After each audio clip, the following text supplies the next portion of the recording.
Queremos refletir hoje sobre o Evangelho do 11º domingo do tempo comum, ano B. Estamos no ano de São Marcos e o Evangelho se encontra no capítulo 4, dos versículos 26 ao 34. Se trata de duas parábolas relacionadas a sementes. São Marcos, ele concentra as parábolas do reino no capítulo 4. Se chamam parábolas do reino porque querem se referir ao reino de Deus. E nesse capítulo 4 se começa com a parábola do semeador. Depois Jesus explica por que ele fala em parábolas, né?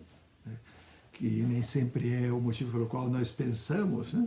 Que é para deixar mais clara a mensagem. Não. É uma forma misteriosa de falar que depois precisa de uma explicação para entender o contexto. Não? E depois vem a explicação da parábola do semeador. E depois vem as parábolas em questão que nós estamos vendo hoje. Não? O Evangelho de São Marcos ele é dividido em duas partes, basicamente. Na primeira parte, São Marcos quer mostrar como Jesus ele é o Messias. Então, essas parábolas estão nesse contexto. Os discípulos, eles ainda não sabem direito quem é Jesus. Primeiro, porque Jesus ele nunca fala sobre si mesmo, né? Ele nunca diz quem ele é. Ele se refere a si mesmo como o Filho do Homem. É um título muito misterioso. E segundo, porque os discípulos nunca perguntaram para ele, né, quem o Senhor é realmente. Alguns vieram através de São João, né, João Batista, né, outros por amigos ou irmãos que foram convidando, outros Jesus mesmo foi convidando, mas nunca perguntaram para Jesus quem era ele. A similitude das parábolas mudam um pouquinho, né? Então, na parábola do semeador, nós temos que o pai, ele é o agricultor, o pai, Deus Pai, né? Depois, Jesus, que é o Filho, que é a segunda pessoa da Santíssima Trindade, que é a palavra, ele é a semente que é semeada. Então, o pai semeia a semente, né? E a terra, né, os tipos de terra, né, a terra que é à beira do caminho, que são as pedras, que são os espinhos, ou a terra boa, é o estado do nosso coração. Somos nós mesmos. Então, a semente é semeada no nosso coração, de acordo com o estado do nosso coração, é o fruto que a semente vai dar. Nas parábolas em questão, os termos da parábola são um pouco distintos, né? Então vamos pegar a primeira parábola, que é a parábola que conta a semente que germina sem que o agricultor se dê conta, né? Começa dizendo: aconteceu com o reino de Deus o mesmo que com um homem que lançou a semente na terra. Ele dorme e acorda, de noite e de dia, mas a semente germina e cresce sem que ele saiba como. Então, novamente, é uma parábola referente ao reino de Deus, né? E essa é uma similitude, né? Um homem que lançou a semente na terra. Esse homem, quem é esse homem? Ao mesmo tempo, é o Pai, porque só o Pai pode semear o reino de Deus no nosso coração, mas também simboliza a nós mesmos, né? Em que sentido? O sentido da nossa impotência. Uma vez que a semente é semeada na terra e ela está no coração da terra, o agricultor ele é impotente. O que um agricultor pode fazer para que a semente cresça? Ele pode fazer coisas externas, ele pode regar, ele pode colocar pesticidas aí para matar pestes que possam destruir a semente, né? Ele pode colocar adubo, um pouco de adubo, né? Agora, se ele rega demais, ele afoga a semente.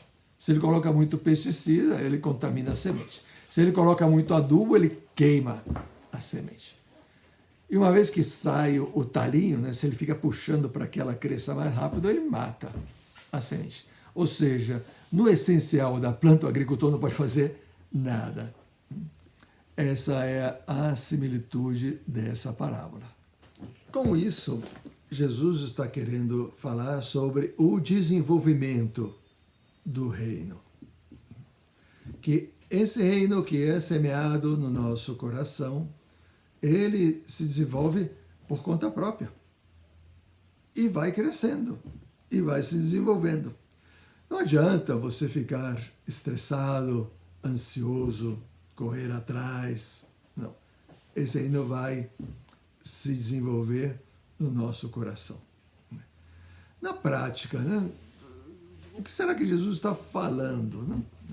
É claro que todas as parábolas têm os seus limites, né? Não explicam todas as coisas. Né? Mas algo que nós sabemos do catecismo, que depois da paixão, morte e ressurreição de Cristo, ele semeou no nosso coração um novo organismo, um organismo sobrenatural, que são as virtudes teologais, a fé e a esperança e a caridade, que são esse organismo que permitem que nós possamos nos comunicar, nos conectar com Deus. Né? E esse organismo, ele pois vai se desenvolvendo misteriosamente. Né?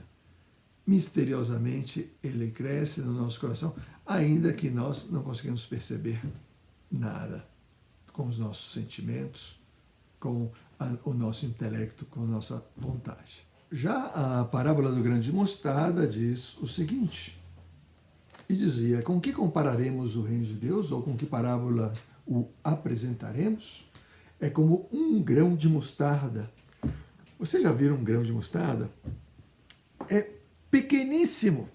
Parece a pimenta do reino quando ela é moída naquele moinhozinho e tal, e fica aquele quase um pó.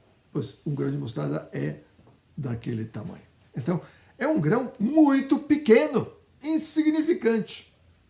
E diz, este grão, quando é semeado na terra, ele é a menor de todas as sementes da terra.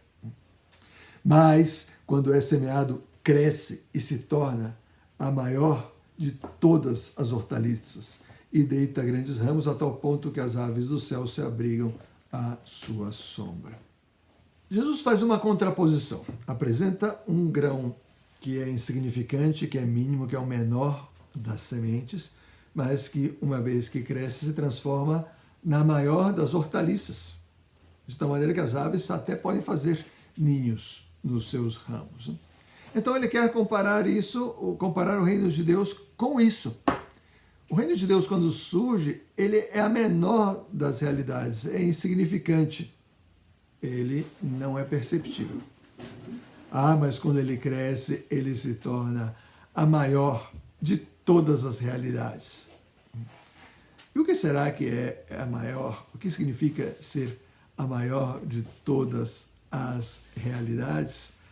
Talvez isso entre nas perguntas que nós queremos responder à continuação.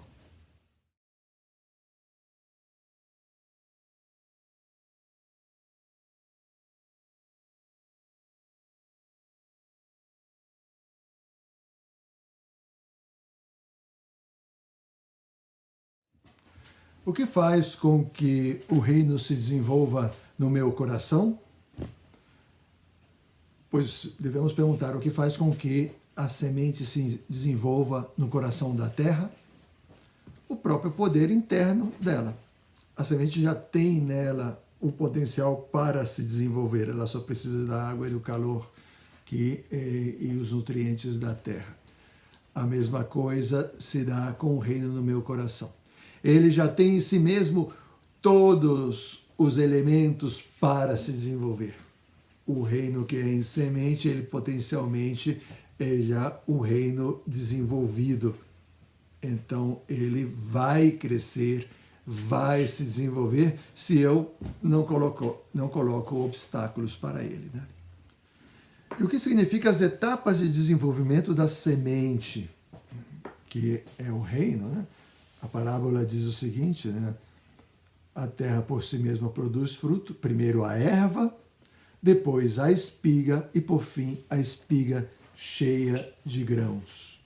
E quando o fruto está no seu ponto, imediatamente se lhe lança a foice porque a colheita chegou. Isso significa que o reino ele não vai aparecer de forma automática. Não é que você é batizado e tchan, você é uma pessoa santa. Isso se vai dar pouco a pouco, paulatinamente, da mesma maneira que a semente ela vai se desenvolvendo pouco a pouco. Esse talvez seja o desenvolvimento ao longo da nossa vida.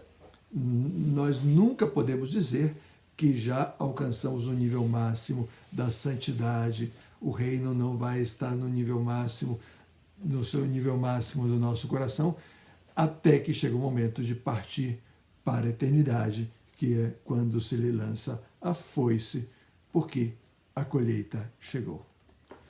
E na segunda parábola, o que significa esse crescimento do reino? Né? Pois o reino de Deus, ele quer entrar no nosso coração e se desenvolver. Talvez é para isso que nós fomos criados. Nós fomos criados não somente para crescer fisicamente, não somente para crescer intelectualmente, não só para desenvolver as nossas qualidades, os nossos talentos musicais, intelectuais, profissionais, familiares, todas coisas boas, mas principalmente para crescer na nossa capacidade de amar.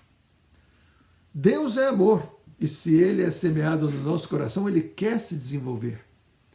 Esse reino que cresce mais do que todas as outras realidades é o amor.